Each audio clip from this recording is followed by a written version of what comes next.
Assalomu alaykum akalar, ukalar, opalar, singillar. Toshkentdan Moskvaga mana navbatdagi reysimiz ketyapti. Ayollar, er-xotinlar, farzandlilar bemalol kelib oldidan qilib beramiz deganimizda mana gap spot bilan. Assalomu alaykum opajon. Qayerdan keldingiz opa? Toshkentdan. Toshkentda o'zidanmi? Oldidan mesta qilib beramiz yo'lda qilib berdimi? Как положено. Yaxshimi? Ayollarga nima deysiz? Opa kelsa bo'laverar ekanmi? Ishonchli ekan? Amaki siz nima deysiz o'zingiz? Bemalol Sizni mana tabibga o'xshatishdi. Bormi deyapti o'zi. Nima deysiz? Joy bormi? Yaxshimi? Tavsiya qilsa bo'ladimi? Shikoyat bormi? Yo'q. Addushi mana akalar kelaverasizlar. Amaki assalomu keldingiz. Andijonlik. Andijon Ashag'dansiz. Biz ham Ashag'dan. Nima deysiz aka Ashag'li akalarimiz? Qulayliklar zo'r, sharoitlar. Sizlar guruhga ketyapsizlar, как положено, firma. To'g'ridan to'g'ri qo'yli vodiy pitayni o'tirdinglar. Tavsiya qilsa bo'laveradimi sizlardan keyin? Juda yaxshi hamma. Kelishaversin-a?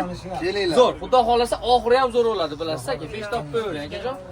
Kim ketmoqchi? Avtobusimiz tashqi holati UzAvtotrans kompaniyasi avtobuslari mana. Borib kelmoqchi bo'lganlarga bemalol telefon qilib nomerlarga aloqaga chiqaverasizlar.